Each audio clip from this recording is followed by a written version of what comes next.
Well, here he is, the first Diesel I'm doing an ideal take on. While I don't have a problem with Bear being a BR Class 35 High Mach, personally, and I'm speaking from a personal view, ran into a few issues when I looked into him. So, in Super Rescue, it's implied that he's handling a train called the Limited, and he potentially took that train for however long he spent his time on the Northwestern. The Limited sounded to be an express service, and this got me wondering, what if Bear replaced Gordon early in the 60s?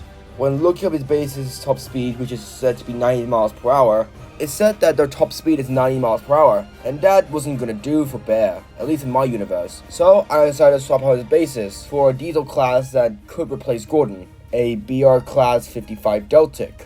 Now, I know people are gonna say that, quote, the whole point of Bear is to show his class's fault, and him being a Class 55 misses the point of Super Rescue. And people in the comments are going to ask me this one question of, why not make an OC to replace Gordon during the 60s? Now, those two statements, they are not wrong. I could have just made an OC to replace Gordon, or even have Connor take his place, albeit with a few adjustments.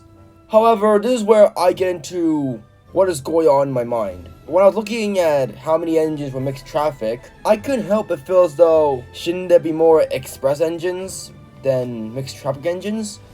So that's what I did. However, I don't want Bear to be known as another mixed traffic jobber, since we already have too many of those, like James, Donald, Douglas, Henry. I can go on for hours on end. So, the thing I want to bring up is that I don't want Bear to be another mixed traffic jobber. Like, yeah, he pulls Limited, but I want him to serve a more bigger purpose on the NWR, specifically on its main express service, the Walton Worcester. Plus, I like the idea of Gordon retiring early, and it serves a message to him after a Scotsman visit is that sometimes some things come to an end, and when something comes to an end, a new one begins. After all, Gordon retiring in the early 2000s feels very off for me, and I'm surprised Tom didn't retire him early considering how long he's been running the Express for. This has been my ideal take on Bear. After my break from this series, let me know what you guys want next.